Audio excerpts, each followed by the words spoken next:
नमस्ते दोस्तों। कहानी अब एक ऐसे मोड़ पर आ गई है जहां सस्पेंस, जलन और ड्रामा अपने चरम पर है। चलिए इस दिलचस्प किस्से को आगे बढ़ाते हैं। जैसे ही शिन्यान वापस आई और टीवी पर अपनी ही करतूत देखी, उसे काटो तो खून नहीं। उसे अपनी जिंदगी के इस फैसले पर इतना पछतावा हुआ कि क्या कहे। वो दबे पाव सोफे की तरफ बढ़ी और देखा कि गुयेचेन टीवी स्क्रीन को ऐसी खूंखार नजरों से घूर रहा था कि टीवी ही फट जाए। शिन्यान ने घबराते हुए झट से टीवी के सामने छलांग लगा दी ताकि येचेन को वो विज्ञापन न दिखे। वह हकलाते हुए बोली, हा, येचेन, वो।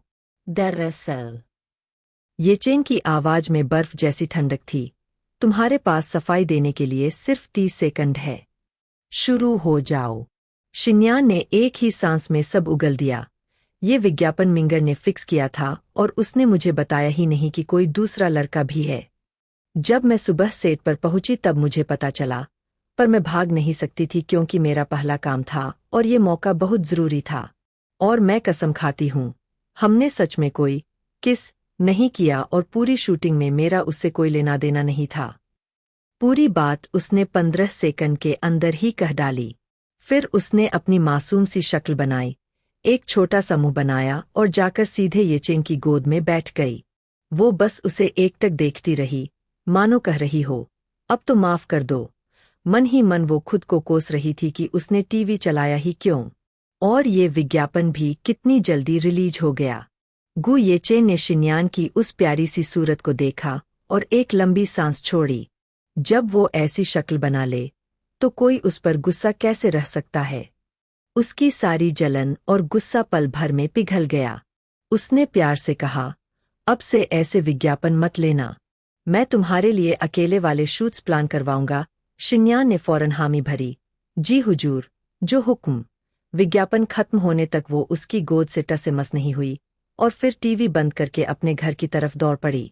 जैसे ही शिन्यान अपने घर के पास फुटपाथ पर पहुंची, उसने देखा कि हेमेशन का दरवाजा खुला और सु झिमिंग बड़े गर्व के साथ मुस्कुराते हुए बाहर निकला।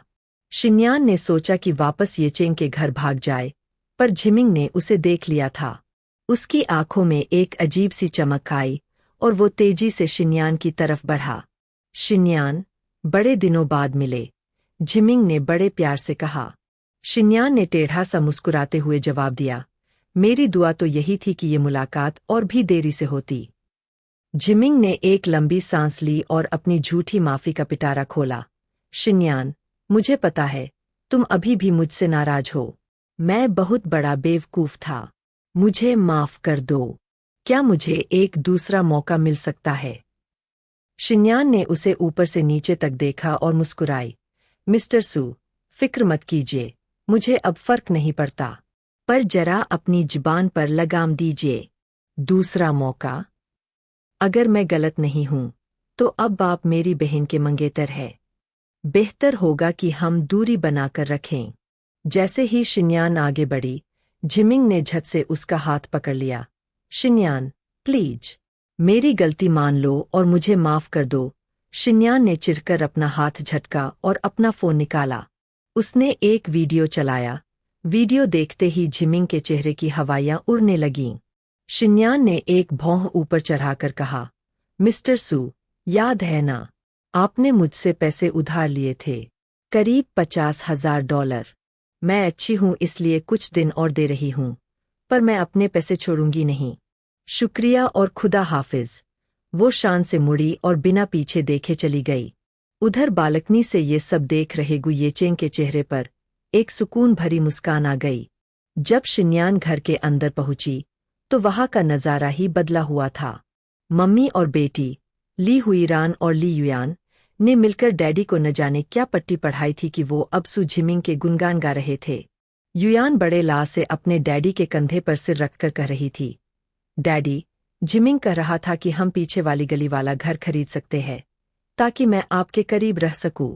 और ताज्जुब की बात देखिए, वो कंजूस डैडी, जो झिमिंग को देखना नहीं चाहते थे, हंसकर बोले, ठीक है, ठीक है, उस घर के पैसे भी मैं ही दे दूंगा। आखिर अभी झिमिंग पर ज्यादा दबाव नहीं डालना चाहिए। शिन्यान तो ये सुनकर दंग रह गई। अभी 1 घंटे पहले जो डैडी चिल्ला रहे थे वो अब झिमिंग के लिए घर खरीद रहे हैं। युयान ने गर्व से सीना चौड़ा किया और शिन्यान से बोली, हमारी सगाई 20 जुलाई को है और शादी अगस्त में। और हाँ, तुम्हें न्योता है। शिन्यान ने अपनी आंखें सिकोड़ी और कहा, कितनी बदकिस्मती है। डैडी ने उसे डांटते हुए कहा, शिन्यान, अपनी बहन से ऐसे बात मत करो। मुझे पता है तुम्हें जलन हो रही होगी कि तुमने झिमिंग को छोड़ दिया, पर युयान ज्यादा समझदार निकली।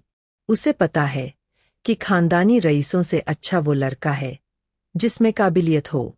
शिन्यान को समझ आ गया कि या तो इन दोनों औरतों ने डैडी पर कोई जादू कर दिया है या फिर डैडी जरूरत से ज्यादा भोले हैं।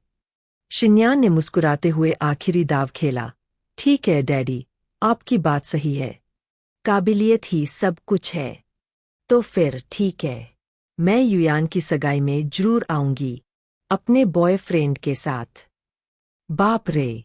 अब जब शिन्यान अपने सीईओ बॉयफ्रेंड को सगाई में लेकर आएगी तो क्या इन सबकी आंखें फटी की फटी रह जाएंगी? क्या ये सगाई किसी बड़े हंगामे में बदल जाएगी? अध्याय 67। 2 जिस्म एक जान, या फिर कुत्ते और कमीनी की जोड़ी। नमस्ते दोस्तों, आज की कहानी में मजा, रोमांस और साजिशों का ऐसा तड़का लगा है कि आप बस देखते रह जाएंगे। चलिए सीधे चलते हैं हेमैशन के उस ड्राइंग रूम में जहां अभी-अभी एक बड़ा धमाका हुआ है। शिन्यान की बात सुनकर डैडी बाई जियावेई एकदम सन रह गए। बॉयफ्रेंड? कौन बॉयफ्रेंड? असल में डैडी तो गुयेचेंग का नाम तक भूल चुके थे। उन्हें लगा था कि शिन्यान तो बस ऐसे ही हवा में बातें कर रही है। उधर ली युयान के दिमाग में अपनी ही खिचड़ी पक रही थी। उसने मन ही मन सोचा, अरे गुयेचेन जैसा बड़ा आदमी इस शिन्यान के साथ इतने दिन थोड़ी टिकेगा। पक्का ब्रेकअप हो गया होगा। अब ये पक्का किसी मोटे ताजे और बूढ़े रईस को अपना बॉयफ्रेंड बताकर लाएगी ताकि अपनी इज्जत बचा सके। युयान ने एक झरीली मुस्कान के साथ कहा, ठीक है शिन्यान, हमें इंतजार रहेगा तुम्हारा और तुम्हारे उस मिस्टीरियस बॉयफ्रेंड का। शिन्यान बस मुस्कुराई और बिना कुछ कहे अपने कमरे में चली गई। उसे जाते देख डैडी को पहली बार महसूस हुआ कि उनकी बेटी अब वो पुरानी वाली भोली शिन्यान नहीं रही। उसकी चाल ढाल और नजरों में एक अजीब सा आत्मविश्वास आ गया था जो डैडी को थोड़ा डरा रहा था। रात को डिनर टेबल पर सन्नाटा ऐसा था कि अगर सुई भी गिरे तो धमाका सुनाई दे। शिन्यान बड़े इत्मीनान से अपना नैपकिन फैलाकर खाना खा रही थी, जबकि बाकी तीनों उसे ऐसे घूर रहे थे जैसे वो किसी दूसरे ग्रह से आई हो। अचानक डैडी ने अपना असली दाव खेला, शिन्यान, युयान की शादी में तुम उसकी ब्राइड्समेड सहेली बनोगी। शिन्यान का हाथ रुक गया। उसने एक भौं उठाकर पूछा, क्या आपको वाकई लगता है कि ली युयान मुझे अपने पास खड़ा देखना चाहेगी? युयान जैसे ही नहीं बोलने के लिए मुंह खोलने वाली थी, डैडी ने उसे चुप करा दिया। चाहे जो भी हो, दुनिया को ये दिखना चाहिए कि तुम दोनों बहनें हो और हमारे घर में सब ठीक है। शिन्यान ने बड़े प्यार से सुधार किया, सौतेली बहनें डैडी, सगी नहीं। फिर उसने एक ऐसा तंज कसा कि युयान का चेहरा उतर गया। खैर ठीक है, मुझे समझ आ गया। बेचारी युयान की कोई अपनी सहेली तो है नहीं, तो उसे अपनी इस दयालु सौतेली बहन का सहारा लेना ही पड़ेगा। चलिए, मैं ये एहसान कर दूंगी। ये कहकर वो शान से उठी और कमरे में चली गई। उसे इन तीनों को चिढ़ाने में जो मजा आ रहा था वो किसी अवार्ड से कम नहीं था। रात के अंधेरे में जब सब सो चुके थे, शिन्यान की बालकनी का दरवाजा धीरे से सरका। गु येचेन हमेशा की तरह चुपके से अंदर आ गया था। जैसे ही उसने शिन्यान को अपनी बाहों में भरा, कमरे में एक अलग ही गर्माहट फैल गई। शिन्यान ने पूछा, तुम्हें कैसे पता चला कि आज सू झिमिंग यहाँ आया था? येचेन ने उसकी कमर को और कसते हुए कहा, मैंने बालकनी से तुम्हें उससे बात करते देखा था। जब शिन्यान ने बताया कि डैडी ने युयान और झिमिंग की शादी के लिए हाँ कर दी है, तो येचेन ने बड़े ही कूल अंदाज में कहा, चलो अच्छा है, एक कुत्ता और एक कमीनी, बिल्कुल परफेक्ट जोड़ी है। ये सुनकर शिन्यान की हंसी छूट गई। उसने ला से पूछा, तो क्या हम भी परफेक्ट जोड़ी है? येचे ने उसकी आंखों में गहराई से देखते हुए कहा, एक टैलेंटेड आदमी और एक बेमिसाल सुंदरी। हम तो सबसे शानदार जोड़ी है। अगले दिन शूटिंग सेट पर पहुंचते ही गुयेबेई, छोटा भाई, ने शिन्यान की खूब खातिरदारी शुरू कर दी। उसने 2 कप मिल्क टी पकड़ी हुई थी और शिन्यान के पास आकर बोला, ये लीजिए भाभी माँ, आपके लिए ठंडी ठंडी मिल्क टी। शिन्यान समझ गई कि दाल में कुछ काला है। हाँ भाई, अब बता भी दे कि क्या काम है। येबेई ने छोटे बच्चे जैसा मुंह बनाया और फुसफुसाते हुए बोला, भाभी, प्लीज भाई से कहकर अगस्त में मेरा पॉकेट मनी भरवा देना। मम्मी पापा ने सारा कंट्रोल उसी जल्लाद, मेरा मतलब है भाई के हाथ में दे रखा है। वो तो मुझे फूटी कौड़ी भी बिना पूछे नहीं देता। शिन्यान ने पहले तो उसे खूब तरपाया, पर जब येबेई ने अपनी सुपरस्टार वाली एक्टिंग दिखाई तो वो मान गई। दिन खत्म हुआ और शिन्यान जैसे ही घर पहुंची, उसे लिविंग रूम में फिर से वही हैप्पी फैमिली का ड्रामा दिखा। युयान डैडी और मम्मी के बीच में बैठी थी और बगल वाले सोफे पर सू झिमिंग अपना राजपाट जमाए बैठा था। जैसे ही युयान ने शिन्यान को देखा, उसने झिमिंग का हाथ पकड़कर अपनी तरफ खींचा और गर्व से चिल्लाई, शिन्यान, हमने शादी की तारीख पक्की कर ली है। शिन्यान ने बेरुखी से कहा, बधाई हो। पर युयान तो जैसे उसे जलाना चाहती थी। हमारी शादी 9 अगस्त को है। सीढ़ियों पर चढ़ती हुई शिन्यान के कदम अचानक जम गए। उसने अपनी मुट्ठियां कस लीं। 9 अगस्त। इन लोगों ने ये तारीख जानबूझकर चुनी थी। 9 अगस्त, वही दिन जिस दिन है शिन्यान का जन्मदिन होता है। अपनी ही सौतेली बहन के जन्मदिन को अपनी शादी से मिटाने की ये एक बहुत ही घटिया साजिश थी। शिन्यान के चेहरे पर एक ठंडी मुस्कान आई। इन लोगों ने जंग शुरू की थी, अब वो इसे खत्म करेगी। बाप रे, अपनी बहन के जन्मदिन पर शादी, ये तो सरासर नाइंसाफी है। क्या शिन्यान इस शादी के मंडप में कोई ऐसा खेल खेलेगी कि युयान को अपनी जिंदगी का सबसे बड़ा झटका लगेगा? नमस्ते दोस्तों, आज की कहानी में रोमांस, थोड़ा सा एक्शन और कर्मा का तड़का लगा है। चलिए सीधे चलते हैं उस रात के नज़ारे में जहां प्यार और साजिशें एक साथ चल रही है। तारीख का वार और शिन्यान का स्वैग। 9 अगस्त। जैसे ही शिन्यान ने ये तारीख सुनी, उसके चेहरे पर एक फीकी मुस्कान आ गई। उसे समझ आ गया कि ये उसकी सौतेली बहन ली युयान की कितनी घटिया चाल थी। 9 अगस्त को शिन्यान का जन्मदिन होता है और युयान उसी दिन शादी करके शिन्यान की खुशियों को हमेशा के लिए मिटाना चाहती थी। पर शिन्यान अब पहले जैसी कमजोर नहीं थी। उसने बिना विचलित हुए बस इतना कहा, बहुत अच्छी बात है, और वो शान से सीढ़ियां चढ़कर अपने कमरे में चली गई। युयान को लगा था कि शिन्यान रोएगी या चिल्लाएगी, पर उसकी खामोशी ने युयान को और भी ज्यादा चिढ़ा दिया।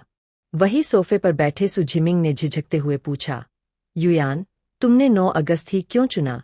युयान ने मासूमियत का ढोंग करते हुए कहा, बस मुझे ये तारीख पसंद है। डैडी सब जानते थे, पर वो चुप रहे। और सू झिमिंग, उसे तो याद ही नहीं था कि उसकी पूर्व प्रेमिका का जन्मदिन कब है।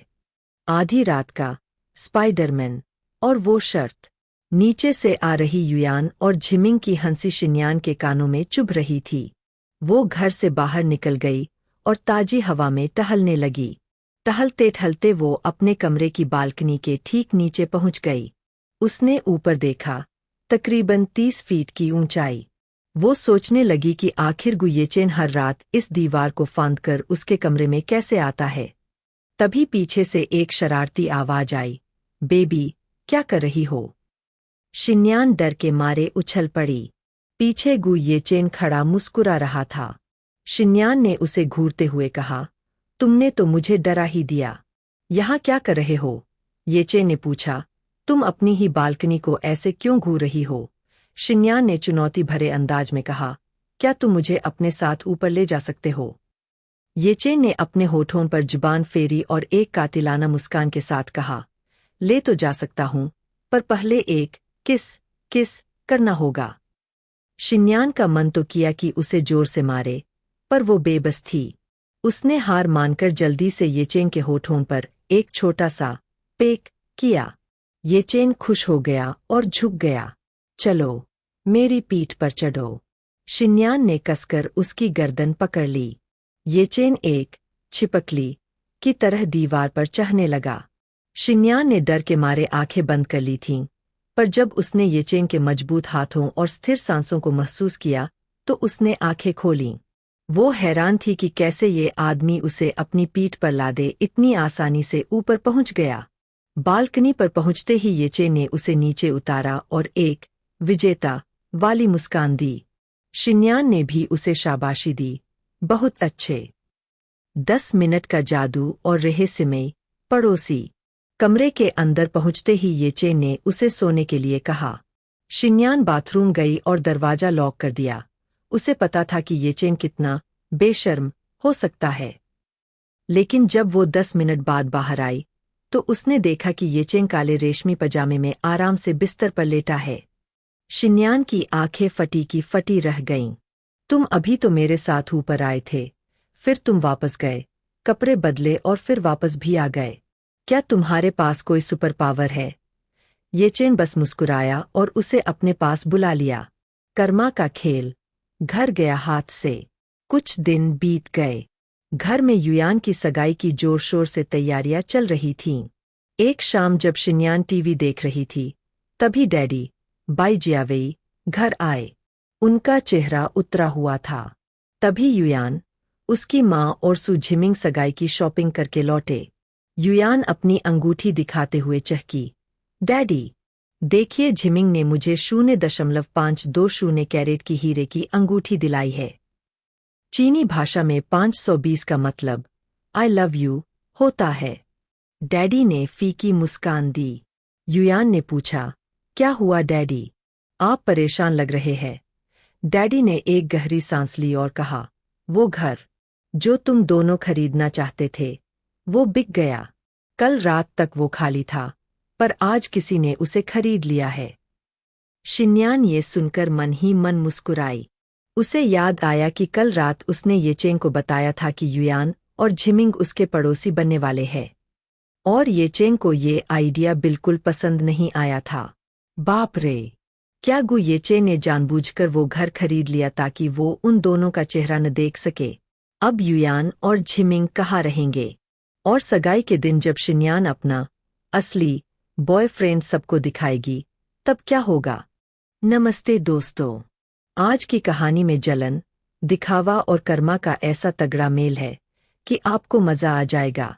चलिए सीधे चलते हैं उस कमरे में जहां साजिशें बुनी जा रही है।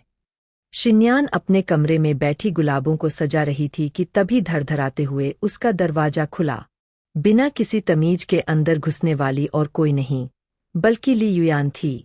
उसने छोटी सी बैंगनी ड्रेस पहनी थी और उसके हाथ में वो हीरे की अंगूठी दूर से ही चमक रही थी। युयान के चेहरे पर जीत वाली मुस्कान थी। वो शिन्यान के पास आकर बड़े घमंड से बोली, तुम्हें क्या लगा था शिन्यान, कि सू झिमिंग वापस तुम्हारे पास आएगा? देख लो, आखिर में वो मुझसे ही शादी कर रहा है। तुम कभी मेरा मुकाबला नहीं कर सकती थीं। और सुनो, शादी की तारीख भी झिमिंग ने ही चुनी है। 9 अगस्त। तुम्हारी पसंद की तारीख नहीं, बल्कि तुम्हारा जन्मदिन, ताकि उस दिन कोई तुम्हें याद न करे, सब बस हमें बधाई दे। शिन्यान ने कोई गुस्सा नहीं दिखाया। उसने बड़े सुकून से एक भौं उठाई और मुस्कुराकर कहा, वाह, तो मुझे तुम्हें बधाई देनी चाहिए। मैं दुआ करती हूँ कि तुम्हारी ये जोड़ी तुम्हें इतनी खुशी दे जितनी तुमने सोची भी न हो, और तुम्हारा प्यार वक्त के साथ और भी गहरा हो जाए। ली युयान तो सन्न रह गई। उसे लगा था शिन्यान रोएगी, चिल्लाएगी, पर यहाँ तो वो बड़े आराम से आशीर्वाद दे रही थी। युयान को लगा कि शिन्यान पक्का अंदर ही अंदर जल रही है, पर बस नाटक कर रही है। उसने अपनी अंगूठी से खेलते हुए और भी शेखी बघारी, कल हम शादी के जोड़े वेडिंग ड्रेसेस देखने जा रहे हैं। पूरे 10 सेट। और इसी हफ्ते फोटो शूट भी है। झिमिंग तो बस जल्द से जल्द मुझसे शादी करना चाहता है। शिन्यान को उसकी बातों में रत्ती भर भी दिलचस्पी नहीं थी। वो जानती थी कि युयान यहाँ सिर्फ तवज्जो, अटेंशन पाने आई है। असल में युयान इतनी बेवकूफ़ थी कि उसे समझ ही नहीं आ रहा था कि सू झिमिंग उससे प्यार नहीं करता, बल्कि उसे और उसके खानदान को इस्तेमाल कर रहा है। शिन्यान तो बस उस दिन का इंतजार कर रही थी जब इन दोनों का तमाशा शुरू होगा। उसने तो मन ही मन पॉपकॉर्न भी तैयार कर लिए थे। जैसे ही युयान बड़बड़ाकर बाहर निकली, बालकनी का दरवाजा सरका और गु येचेन अंदर आ गया। शिन्यान ने हैरान होकर पूछा, तुम यहाँ कब आए? येचेन ने बड़ी बेबाकी से कहा, फिक्र मत करो, मैंने सब सुन लिया है। शिन्यान ने मौका देखकर उसे सगाई में चलने का न्योता दिया। येचेन ने फिर अपनी बेशर्मी दिखाई और एक शर्त रख दी, अगर एक किस करोगी तभी साथ चलूंगा।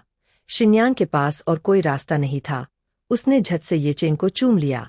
बातों बातों में शिन्यान ने उस घर के बारे में पूछा जो युयान और झिमिंग खरीदना चाहते थे। येचेन ने अपनी आंखें बंद किए हुए बड़े ही स्वैग में जवाब दिया, हाँ, वो घर मैंने ही खरीदा है। मुझे गंदे कुत्तों के पड़ोस में रहने का कोई शौक नहीं है।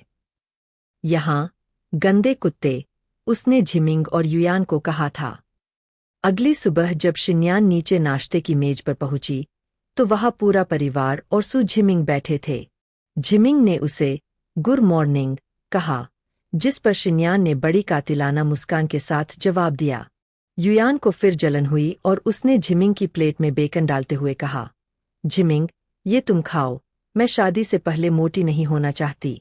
शिन्यान ने मासूमियत से युयान को ऊपर से नीचे देखा और चुटकी ली, मुझे लगता है कि इसके लिए अब बहुत देर हो चुकी है, यानी वो पहले ही मोटी लग रही है। युयान आग बबूला हो गई, पर उसकी माँ ने बात संभाल ली। तभी डैडी बाई जियावेई ने झिमिंग से उसके कंपनी के बड़े प्रोजेक्ट के बारे में पूछा। झिमिंग ने बड़े गर्व से झूठ बोला, या शायद सच। डैडी, प्रोजेक्ट बहुत सफल रहा। हमने उम्मीद से ज्यादा, यानी $5 मिलियन, लगभग 41 करोड़ रुपए कमाए हैं। $5 मिलियन का नाम सुनते ही डैडी की आंखें चमक उठीं।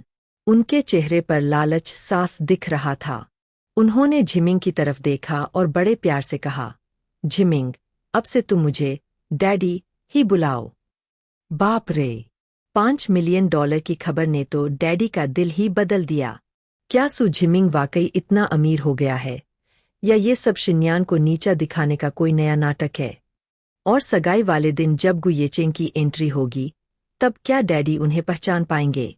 नमस्ते दोस्तों, आज की कहानी में जलन की आग भी है और प्यार की मिठास भी। हे मैशन में जहाँ एक तरफ साजिशों का बाजार गर्म है, वहीं दूसरी तरफ रोमांस की नई कलियां खिल रही है। चलिए शुरू करते हैं। अध्याय 70, बेशर्म रोमांस और बदलते इरादे। लालच का रिश्ता और शिन्यान की बेरुखी। नाश्ते की मेज पर डैडी बाई जियावेई ने जब $5 मिलियन की बात सुनी, तो उनका लालच 7वें आसमान पर पहुंच गया। उन्होंने सु झिमिंग से बड़े प्यार से कहा, झिमिंग, अब से तुम मुझे डैडी ही बुलाओ। सु झिमिंग ने भी मौका नहीं गंवाया और मुस्कुराते हुए कहा, जी डैडी। हे शिन्यान ये सब चुपचाप देख रही थी। उसे महसूस हो रहा था कि इस घर में अब वो बिल्कुल एक बाहरी इंसान, आउटसाइडर बनकर रह गई है। उसने एक लंबी सांस ली, अपना नैपकिन मेज पर रखा और बिना कुछ बोले वहां से उठकर चली गई। ली युयान उसे जाते देख मन ही मन बहुत खुश थी। उसे लगा कि शिन्यान उसे और झिमिंग को साथ देखकर जल रही है। पर बेचारी युयान ये नहीं जानती कि शिन्यान को अब झिमिंग में कोई दिलचस्पी नहीं है। ड्रेसिंग रूम का ड्रामा और युयान की चाल। 1 घंटे बाद युयान और झिमिंग एक आलीशान वेडिंग ड्रेस शॉप पर पहुंचे। वहां 10 खूबसूरत सफेद गाउन इंतजार कर रहे थे। युयान ने पहला गाउन पहना और बड़े उत्साह से बाहर आई, पर वहां का नजारा देखकर उसका मूड खराब हो गया। झिमिंग अपना लैपटॉप खोले काम में व्यस्त था। झिमिंग, क्या तुम थोड़ा ध्यान नहीं दे सकते? देखो तो ये ड्रेस मुझ पर कैसी लग रही है, युयान ने चिढ़कर कहा। झिमिंग ने बेदिली से ऊपर देखा। युयान वैसे तो सुंदर थी, पर झिमिंग की नज़रों में वो शिन्यान जैसी नेचुरल और परफेक्ट नहीं थी। फिर भी उसने एक बनावटी मुस्कान के साथ कहा, अच्छी लग रही है। युयान ने एक एक करके 7 ड्रेसेस बदलीं, पर झिमिंग का ध्यान बस अपने लैपटॉप पर ही था। युयान को अब गुस्सा आने लगा। उसे लगा कि पिछले कुछ दिनों से झिमिंग उसके प्रति बहुत ठंडा हो गया है। उसने सोचा, ये सब उस शिन्यान की वजह से है। युयान ने अपनी कामुक अदाओं का जादू चलाने का फैसला किया। उसने दुकान के कर्मचारियों को बाहर भेज दिया और झिमिंग के लैपटॉप को जोर से बंद कर दिया। वो सीधे झिमिंग की गोद में जा बैठी और उसे लुभाने लगी।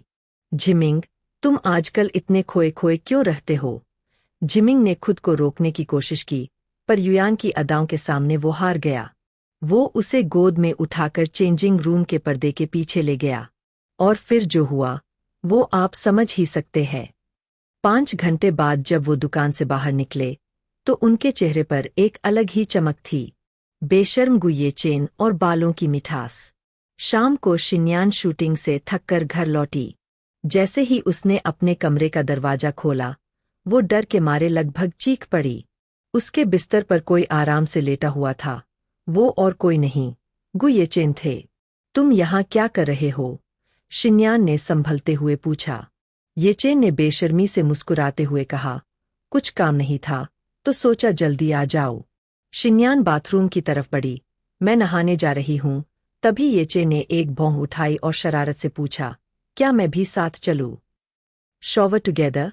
शिन्यान ने जोर से चिल्लाकर कहा, बिल्कुल नहीं, और धड़ाम से दरवाजा बंद कर दिया। 15 मिनट बाद जब वो बाहर आई और अपने बाल सुखाने लगी, तो उसने येचेन की तरफ देखा और कहा, आओ, मेरे बाल सुखाने में मेरी मदद करो। येचेन तो जैसे इसी मौके का इंतजार कर रहा था। वो चुपचाप उठा और बड़े प्यार से शिन्यान के रेशमी बालों में अपनी उंगलियां फेरते हुए हेयर ड्रायर चलाने लगा। कमरे में एक बहुत ही प्यारा और रोमांटिक माहौल बन गया था। कल का डेट और डोमिनेटिंग प्यार। बाल सुखाते हुए शिन्यान ने धीरे से कहा, कल मेरी शूटिंग नहीं है। येचेन ने बस कहा। शिन्यान को गुस्सा आ गया। उसने फुसफुसाते हुए पूछा, क्या तुम कल मेरे साथ डेट पर चलना चाहोगे? येचेन उसे चिढ़ाना चाहता था। उसने ड्रायर की आवाज तेज कर दी और झुककर पूछा, क्या कहा? मुझे सुनाई नहीं दिया। शिन्यान समझ गई कि वो मजाक कर रहा है। छोड़ो, मैंने कुछ नहीं कहा। अब येचेन की बारी थी डरने की। उसने झट से ड्रायर बंद किया और बोला, हाँ, कल हम पक्का डेट पर चलेंगे। शिन्यान खिलखिलाकर हंस पड़ी। रात के 11 बज चुके थे। शिन्यान अपने फोन पर गेम खेल रही थी कि अचानक येचेन ने उसका फोन छीन लिया। चलो, अब सो जाओ, शिन्यान चिल्लाई। अरे, मेरा गेम हार गई मैं। पर येचेन ने उसकी एक नहीं सुनी। उसने उसे जबरदस्ती अपनी बाहों में भरा और लाइट बंद कर दी। शिन्यान ने उसे हल्का सा मुक्का मारा, पर फिर सुकून से उसकी छाती पर सिर रखकर सो गई। उसे एहसास हुआ कि भले ही ये आदमी कितना भी अभिमानी और जिद्दी क्यों न हो, पर वो उससे बहुत प्यार करता है। वाह, क्या प्यारी रात थी। पर दोस्तों, कल की डेट पर क्या होगा? क्या सू झिमिंग और ली युयान वहां भी पहुंचकर कबाब में हड्डी बनेंगे? और शिन्यान के जन्मदिन यानी शादी वाले दिन के लिए क्या साजिश रची जा रही है?